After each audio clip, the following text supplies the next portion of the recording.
네, 오늘은 우리 창세기 41장을 우리가 오늘 보도록 하겠습니다. 요셉이 감옥에 갇혀 있을 때, 그죠? 간원장 두 명의 간원장의 꿈을 해석해주고, 이제 술 맡은 간원장이 복원되고 이제 그것을 잊어버렸더라라고 하는 씁쓸한 지난 40장 마지막 23절 내용을 우리가 좀 봤습니다. 그런데 그 뒤에 붙어 있는 것이 하나님께서 범사에 요셉에게 형통했다라는 표현이 있습니다. 오늘은 그 형통함이 결과로 증명되는 그런 41장의 내용입니다. 41장 내용을 다시 한번 제가 읽도록 하겠습니다. 만 이는 후에 바로가 꿈을 꾼 적 자기가 나일 강가에 서 있는데 보니 아름답고 살진 일곱 암소가 강가에서 올라와 갈밭에서 뜯어먹고 그 뒤에 또 흉하고 파리한 다른 일곱 암소가 나일 강가에서 올라와 그 소와 함께 나일 강가에 서 있더니 그 흉하고 파리한 소가 그 아름답고 살진 일곱 소를 먹은지라 바로가 곧 깨어다가 다시 잠이 들어 꿈을 꾸니 한 줄기에 무성하고 충실한 일곱 이삭이 나오고 그 위에 또 가늘고 동풍에 마른 일곱 이삭이 나오더니 그 가는 일곱 이삭이 무성하고 충실한 일곱 이삭을 삼킨지라 바로가 저 꿈이라 아침에 그의 마음이 번민하여 사람을 보내어 애굽의 점술가와 현인들을 모두 불러 그들에게 그의 꿈을 말하였으나 그것을 바로에게 해석하는 자가 없었더라.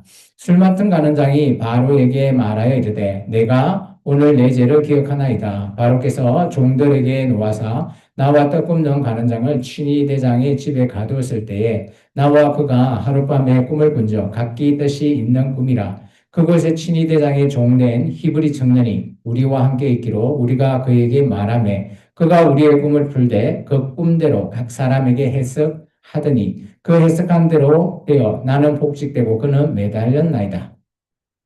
이에 바로가 사람을 보내어 요셉을 부르매 그들이 급히 그를 옥에서 내놓은지라 요셉이 곧 수염을 깎고 그의 옷을 갈아입고 바로에게 들어가니 바로가 요셉에게 이르되 내가 한 꿈을 꾸었으나 그것을 해석하는 자가 없더니 들은즉 너는 꿈을 들으면 능히 푼다 하더라. 요셉이 바로에게 대답하여 이르되 내가 아니라 하나님께서 바로에게 편하는 대답을 하시리다. 바로가 요셉에게 이르되 내가 꿈에 나일 강가에 서서 보니 살지고 아름다운 일곱 암소가 나일 강가에 올라와 갈밭에서 뜯어먹고 그 뒤에 또 악하고 심히 흉하고 파리한 일곱 암소가 올라오니 그같이 흉한 것들은 애굽 땅에서 내가 아직 보지 못한 것이라. 그 파리하고 흉한 소가 처음 일곱 살진 소를 먹었으나 먹은 듯 하지 아니하고 여전히 흉하더라. 내가 꼭 깨어다가 다시 꿈에 보니 한 줄기에 무성하고 충실한 일곱 이삭이 나오고 그 후에 또 가늘고 동풍에 마른 일곱 이삭이 나더니 그 가는 이삭이 좋은 일곱 이삭을 삼키더라. 내가 그 꿈을 점술가에게 말하였으나 그것을 내게 풀이해 주는 자가 없느니라. 요셉이 바로에게 아뢰되 바로의 꿈은 하나라. 하나님이 그가 하실 일을 바로에게 보이심이니이다. 일곱 좋은 암소는 일곱 회요 일곱 좋은 이삭도 일곱 회니 그 꿈은 하나라. 그 위에 올라온 파리하고 흉한 일곱 수는 7년이요 동풍에 말라 속이 빈 일곱 이삭도 일곱 회 흉년이니 내가 바로에게 이르기를 하나님이 그가 하실 일을 바로에게 보이신다 함이 이것이라. 온 애굽 땅에 일곱 해 큰 풍년이 있겠고 후에 일곱 해 흉년이 들므로 애굽 땅에 있던 풍년을 다 잊어버리게 되고 이 땅이 그 기근으로 망하리니 후에든 그 흉년이 너무 심함으로 이전 풍년을 이 땅에서 기억하지 못하게 되리다. 바로께서 꿈을 두 번 겹쳐 꾸신 것은 하나님이 이 일을 정하였습니다. 하나님이 속히 행하시리니 이제 바로께서 명철하고 지혜 있는 사람을 택하여 애굽 땅을 다스리게 하시고 바로께서는 또 이같이 행하사 나라 안에 감독관을 두어 그 일곱 해 풍년에 애굽 땅의 5분의 1을 거두되 그들로 장차 올 풍년의 모든 곡물을 거두고 그 곡물을 바로의 손에 돌려 양식을 위하여 각 성읍에 쌓아두게 하소서. 이와 같이 그 곡물이 이 땅에 저장하여 애굽 땅에 임할 일곱 해 흉년에 대비하시면 땅이 이 흉년으로 말미암아 망하지 아니하리이다. 바로와 그의 모든 신하가 이 일을 좋게 여긴지라. 바로가 그의 신하들에게 이르되 이와 같이 하나님의 영에 감동된 사람을 우리가 어찌 찾을 수 있으리요 하고 요셉에게 이르되 하나님이 이 모든 것을 내게 보이셨으니 너와 같이 명철하고 지혜 있는 자가 없도다. 너는 내 집을 다스리라. 내 백성이 다 내 명령에 복종하리니 내가 너보다 높은 것은 내 왕자뿐이니라. 바로가 또 요셉에게 이르되 내가 너를 애굽의 온 땅의 총리가 되게 하노라 하고 자기의 인장 반지를 빼어 요셉의 손에 끼우고 그에게 세마포 옷을 입히고 금 사슬에 목에 걸고 자기에게 있는 버금 수레에 그를 태우매 무리가 그 앞에서 소리 지르기를 엎드리라 하더라. 바로가 그에게 전국 애굽 전국을 총리로 다스리게 하였더라. 바로가 요셉에게 이르되 나는 바로라 애굽 온 땅에서 내 허락 없이는 수족을 놀릴 자가 없으리라 하고 그가 요셉의 이름을 사브납 아네아라 하고 또 온의 제사장 보디베라의 딸 아스낫을 그에게 주어 아내로 삼게 하니라. 요셉이 나가 애굽 온 땅을 순찰하니라. 요셉이 애굽 왕 바로 앞에 설 때에 30세라. 그가 바로 앞에 떠나 애굽 온 땅을 순찰하니 일곱 해 풍년에 토지 소출이 심히 많은지라. 요셉이 애굽 땅에 있는 그 7년 공물을 거두어 각 성에 저장하되 각 성읍의 주위에 밭의 곡물을 그 성읍 중에 쌓아두매 쌓아둔 곡식이 바다 모래같이 심이 많아 세기를 거쳤으니 그 수가 한이 없었음이더라. 흉년이 들기 전에 요셉에게 두 아들이 나되 곧 온의 제사장 보디베라의 딸 아스낫이 그에게서 낳은지라. 요셉이 그의 장남의 이름을 머나세라 하였으니 하나님이 내게 내 모든 고난과 내 아버지의 온 집을 잊어버리게 하셨다 하며 차남의 이름은 에브라임이라 하였으니 하나님이 나를 내가 수고한 땅에서 번성하게 하셨다 함이더라. 애굽 땅에 일곱 해 풍년이 그치고 요셉의 말과 같이 일곱 해 흉년이 들기 시작하매 각국에는 기근이 있으나 애굽 온 땅에는 먹을 것이 있더니 애굽 온 땅의 굶주림에 백성이 바로에게 부르짖어 양식을 구하는지라. 바로가 애굽 모든 백성에게 이르되 요셉에게 가서 그가 너희에게 이르는 대로 하라 하니라. 온 지면에 기근이 있음에 요셉이 모든 창고를 열고 애굽 백성에게 팔세 애굽 땅에 기근이 심하며 각국 백성도 양식을 사려고 애굽으로 들어와 요셉에게 이르렀으니 기근이 온 세상에 심함이었더라. 아멘. 오늘 창세기 41장은 좀 본문이 깁니다. 오늘 하나님의 때 하나님의 방법으로 오늘 하나님께서 어떻게 요셉을 사용하시는지에 대해서 말하고 있습니다. 우리가 살다 보면 마음속에 이런 질문을 하죠. 하나님께서, 우리를 통해서 하시는 그 일들을, 잠시만요.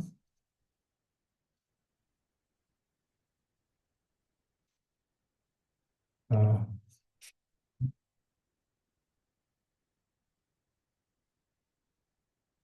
요셉의 인생을 돌이켜 봤을 때 마치 끝없이 이어지는 터널과 같이, 어두운 감옥 속에 있었습니다. 근데 우리의 인생은, 그죠? 한순간에 이렇게 바뀌는 것을 볼 수 있습니다. 그의 아버지의 사랑을 받던 총애를 받은 아들이지만 그죠 한순간 형들의 시기로 말미암아 능이에 던져지고 또 이스마엘이라고 하는 그런 곳에 팔려서 상인에게 팔려서 애굽 땅에 팔려가게 됩니다. 그런 팔려가는 와중에도 그는 그죠 그 보디발의 집에서 성실히 일했고 억울하게 누명을 씌워서 감옥에 갇히게 되는 그런 순간에도 요셉은 하나님과 함께 했다라는 겁니다. 그의 삶은 하나님의 약속과 뭐 어떻게 보면 멀어 보일 수도 있습니다. 꿈에서 보여줬듯이 그죠? 그들에게 곡식단이 그에게 절하는 것처럼 그가 그렇게 잘나야 되는데 그렇지 못한 거죠. 하나님께서 주신 꿈은 총리, 총리처럼 이렇게 곡식단이 절하는 그런 거였지만 현실은 감옥의 죄수였습니다. 기도는 했지만 응답은 없었고 꿈은 있었지만 현실에서 어두워졌죠. 근데 요셉은 불평하지 않았습니다. 그는 하나님의 때를 기다렸죠. 그래서 우리가 40장에 요셉의 이런 감옥에서 힘들고 어려울 때 하나님께서 형통하셨다라고 말씀하셨습니다. 감옥에서도 사람을 섬기고 꿈을 해석하며 그 자리에서 최선을 다했다라는 거죠. 마침내 오늘 우리가 본문을 통해서 봤을 때, 그죠? 오늘 바로가 꿈을 꾸고 해석하는 아무 자가 없기 때문에 오늘 술 맡은 가는장이 이실 짓고 토론하죠. 제가 갇혀 있었을 때 그 히브리 청년 한 명이 꿈을 잘 해석하더이다 라고 얘기했을 때 바로가 그 청년을 불러오라 라고 해서 그때부터 요셉이 이제 쓰임을 받기 시작합니다. 하나님의 때가 되자 요셉은 단 하루 만에 감옥에서 궁전으로 나아가게 되고 재수해서 총리의 후보까지 올라지게 되죠. 우리에게는 이런 것들이 그저 뭐 기적과 같은 일, 있을 수 없는 일, 뭐 그렇게 뭐 생각할 수도 있습니다. 하나님께서는 그렇지 않는 거죠. 하나님께서 함께 하시고 하나님께서 요셉에게 늘 형통하다라고 말하셨기 때문에 요셉에 있어서는 감옥에 갇혀 있는 것은 늘 준비의 시간이라고 봅니다. 우리 인생은 어떨까요? 우리 인생도 마찬가지입니다. 우리가 어떤 일을 준비하지 않으면 그 일을 해낼 수가 없죠. 물론 그것 때문에 우리가 실패해서 힘들고 그리고 우리가 그것 때문에 지치고 그래 할 수는 있습니다. 그렇지만 다시 또 시도하고 그런 과정이 우리를 훈련으로 우리를 강하게 또 만들어주고 또 그로 말미암아 그것이 준비의 기간이라는 거죠. 언젠가는 하나님이 때가 오면 하나님은 하나님의 방법으로 우리를 사용하신다는 겁니다. 오늘 말씀에서 자세히 보시면 하나님의 때에는 지연이 아니라 준비의 시간이라는 겁니다. 요셉이 감옥에서 2년이 갇혀져 있었지만, 그죠? 그 2년이 그저 우리에게 침묵의 시간, 하나님께서 우리를 버렸던 시간, 이렇게 요셉은 생각하지 않았다라는 거죠. 요셉은 그 시간은 헛된 시간이 아니었습니다. 하나님과 함께 형통한 시간이고, 그 감옥에서도 요셉은 자기의 역할과 자기의 일을 하였던 거죠. 겉으로는 아무 일이 일어나는 것 같이 보이지 않지만, 그죠? 하나님은 조용히 계획하고 계셨습니다. 우리도 그런 시간을 살아가고 있습니다. 하나님께서 우리가 늘 이 시간 속에 우리는 늘 갇혀 있는 것이 아니라 우리가 하나님의 뜻대로 하나님의 말씀대로 우리가 살고 있다는 것이죠. 오늘 우리의 삶은 어떻습니까? 오늘 하나님 앞에 있는 우리의 삶이 정말 우리가 보기에 이거는 있을 수 없는 일, 나는 도저히 할 수 없는 일, 그렇게만 생각하고 계시는 겁니까? 하나님께서는 그렇게 생각하지 않으신다는 겁니다. 하나님의 때에 하나님께서 그죠? 요셉만 사용하실까요? 오늘 저와 여러분도 사용하실 줄 믿습니다. 요셉은 감옥에서 총리가 되는 과정을 통해서 우리가 창세기 40장과 41장을 봤죠. 그냥 애굽의 종의 신분에서 또 감옥까지 갇혔다가 하루아침에 총리가 됩니다. 바로의 꿈을 해석하는 거죠. 근데 그 꿈을 해석하는 과정에 우리가 좀 전에 읽었던 14절에 보면, 그죠? 바로에게 편안하게 대답하십시오. 이게 요셉이 해석하는 게 아니라 제가 믿는 하나님께서 그 해석을 풀이해 주실 겁니다. 라고 얘기합니다. 하나님께서는 언제나 요셉과 함께하고 요셉 또한 그런 하나님을 신뢰하고 있기에 오늘 충분히 그죠? 바로에게 이런 말을 할 수 있었던 거죠. 하지만 우리가 늘 하나님의 방법이 그죠? 우리 인생에 있어서 너무 답답할 때가 많습니다. 그것 때문에 우리가 나의 지금 이 상황은 내가 할 수 없어. 불가능해. 우리는 늘 그런 식으로 우리에게 우리를 질책하거나 자책할 때가 너무 많다는 것입니다. 하나님의 모든 일은 불가능이라는 건 없습니다. 내가 할 때 불가능이지만 하나님이 나의 일을 하나님의 때에 하나님 방법으로 일하신다면 그 모든 것들의 불가능은 없다라는 것입니다. 요셉은 바로의 꿈을 해석했을 뿐만 아니라 그 해석의 과정에서 정말 추천까지 하죠. 지혜 있는 사람을 통해서 이 일을 감당할 수 있게끔 그 꿈의 해석뿐만 아니라 그 꿈을 어떻게 해야지 이 모든 문제, 7년 풍년과 7년 흉년을 해결할 수 있는 해결책까지 요셉이 말했던 거죠.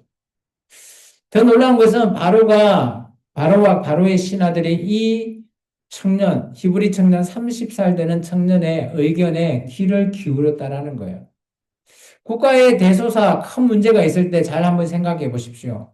젊은 청년이 가서 한마디 했는데 그 말을 귀 기울여 듣고 그 말을 들어서 그대로 정말 그 청년을 세워서 일을 할 수 있게끔 만들어준다라는 것. 정말 바로에게 있어서 바로가 그만큼 뭐 인자하고 관대해서 그럴까요? 저는 그렇게 보지 않습니다. 하나님께서 오늘 바로의 마음도 쓰시고요. 바로의 신하들의 마음도 쓰실 거라 봅니다. 혹시 우리가, 그죠? 내 계획대로 되지 않고, 내 뜻대로 되지 않는다고, 그죠? 하나님은 나에게 정말 시련만 주시오. 고난만 주셔 라고 생각하지 마시기 바랍니다. 우리의 고난과 우리의 시련은 우리를 탄탄하게 만들어주는 힘을 만들어줄 그런 것입니다. 따라서 우리의 고난, 우리의 시련이 훈련되어질 때 우리가 좀 더 단단한 모습으로 하나님 앞에 서게 되고 그런 모든 문제를 풀 수 있게끔 하나님께서 만들어 주신다는 거예요. 우리가 구약 성경을 통해 봤을 때도 이스라엘 민족이 그죠? 민수기 강량 40년 동안 열심히 훈련을 했고요. 바벨론에 가서 70년 동안 훈련을 거친 이후에 그들이 가나안 땅으로 다시 예루살렘으로 돌아와서 그들이 하나 둘 하나님의 뜻대로 이루어 나가는 그런 일. 그런 일들이 그냥 쉽게 하나님이 네가 해라고 한다고 바로 이루어지는 것은 아니라고 봅니다. 오늘 하나님께서는 그저 준비된 자에게 응답하신다라는 겁니다. 요셉은 바로 앞에 서기 전에 그죠? 오늘 우리가 14절 내용을 읽었죠. 수염을 깎고요. 그리고 옷도 정결하게 입고 나아가는 겁니다. 우리가 이 짧은 구절이지만 그냥 지나칠 수 있지만 이 안에는 깊은 의미가 있다고 저는 봅니다. 요셉이 하나님의 때를 기다리면서 그 때가 오면 응답할 준비가 되어 있는 사람이 요셉이죠. 그는 감옥에 있었지만 마음은 하나님의 부르심을 향해 함께 있었다는 것이요. 수험을 깎는 것은 그냥 예물을 정리하는 것이 아니라 새로운 자리에 나아가서 새로운 하나님의 그 일을 할 수 있는 마음의 태도의 표현입니다.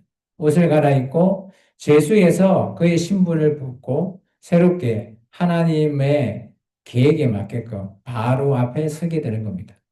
이때까지 바로 앞에 섰을 때 바로의 꿈을 해석하지 못하면 그는 다시 감옥에 갇힐 수밖에 없는 거죠. 근데 그는 이런 모든 준비를 한 후에야 바로 앞에 서게 되고요. 또한 그가 그 바로 앞에 섰을 때 그냥 편안하게 바로의 꿈을 말씀하시라고 하나님께서 이 꿈을 해석해 주신다라고 얘기하고 있습니다. 우리는 이럴 때가 많이 있습니다. 하나님께서 우리를 사용하실 때, 하나님 아직 제가 준비가 안 됐습니다. 제가 마음의 준비가 안 됐어요. 제가 그걸 할 수 있을까요? 그런 우리가 괜시리 걱정을 많이 하는 겁니다. 물론 우리가 하려고 하면 힘들고 걱정이 될 수밖에 없습니다. 그렇지만 하나님께서 우리를 사용하신다면 그 때가 우리가 하나님의 때라고 보는 겁니다. 하나님, 제가 지금 할 수 없어요. 이런 상황 때문에 못합니다. 라고 미뤄졌을 때 하나님의 때가 언제 또 찾아올 수 있을지 아무도 알 수 없습니다. 오늘 우리가 요셉처럼 준비되어 있지 않고 하나님께서 사용하실 때 우리가 그것을 일하지 않는다면 우리는 하나님의 그죠 때에 하나님의 방법으로 우리가 하나님의 일을 전혀 할 수 없는 사람이 될 겁니다. 오늘 요셉의 이 41장의 내용을 우리가 봤을 때 우리가 하나님 앞에 나간다는 것, 하나님 앞에 바로 쓴다라는 것, 이런 모든 것들은 그죠? 우리의 기나긴 기다림, 그리고 우리의 인내, 또 우리가 그런 하나님을 신뢰하면서 기다리고 있는 우리의 믿음, 이런 것들이 복합적이지만 하나가 될 때 하나님 앞에 우리가 쓰임을 받을 준비가 된다라고 저는 보여집니다. 우리도 요셉처럼 막막한 기다림 속에 놓여 있을 수 있어요. 우리의 생각, 우리의 눈으로 바라볼 때 말이죠. 기도를 해도 응답이 없고요. 그죠? 우리가 어떤 문제를 풀려고 해도 풀리지 않을 때, 왜 나에게만 이런 일이 발생할까? 라고 자책하지 마시기 바랍니다. 그럴 때일수록 우리가 하나님의 일을 더 찾고 하나님께 기도하십시오. 그리고 하나님의 뜻이 어디에 있는지를 찾기 바랍니다. 성경에서는 요셉이 감옥에 갇혔을 때 그냥 일을 했다라고 하면 돼 있지 요셉의 마음, 심정을 기록하고 있지는 않습니다. 한번 상상해 보십시오. 2년 동안 감옥에 갇혀 있고 요셉은 억울함에 아무 잘못도 없는데 감옥에 갇혀 있으면 어떤 생각이 들까요? 와, 감옥에 내가 잘못한 일도 없는데 갇혔다고 막 처음에는 그죠? 크게 외치다가 아무도 안 들어주면 어떨까요? 그냥 포기하지 않을까요? 그러면서 더 나아가면 어떻겠습니까? 하나님은 안 계시는 것 같아. 그러지 않을까요? 근데 요셉은 그런 거 하지 않았다라는 겁니다. 요셉은 언제나 하나님과 함께 한다라고 믿고 신뢰했습니다. 주님, 제가 준비가 되었습니다. 제가 그냥 기다리겠습니다. 하나님의 그때가 되면 하나님, 저를 부르십시오. 제가 일하겠습니다. 제가 순종하겠습니다. 이렇게 말이죠. 요셉의 인생은 그저 그냥 기다리고, 그저, 그저 그냥 있다고 해서 요셉은 하나님 앞에서 쓰임을 그냥 받는 게 아닙니다. 우리는 가만히 있으면 아무 일이 일어나지 않기 때문에 그냥 가만히 있으려고 하죠. 그런데 요셉의 입장에서는 성경에서는 자세히 기록하고 있지 않지만 그 감옥에서도 자기의 역할을 꾸준히 하지 않았을까 생각됩니다. 우리는 언제나 우리가 우리의 일을 열심히 할 때 하나님께서 우리를 사용하시기 위해서 준비시키시고 그 준비가 다 되면 하나님께서 하나님의 그 뜻대로 우리를 하나님의 방법으로 사용하실 줄 믿습니다. 마치 요셉처럼 말이죠. 오늘도 이런 하나님의 부르심 앞에 우리가 믿음으로 바로 서서 하나님 앞에 우리가 나아갈 수 있는 저와 여러분이 되기를 주의 이름으로 축원합니다. 기도하겠습니다.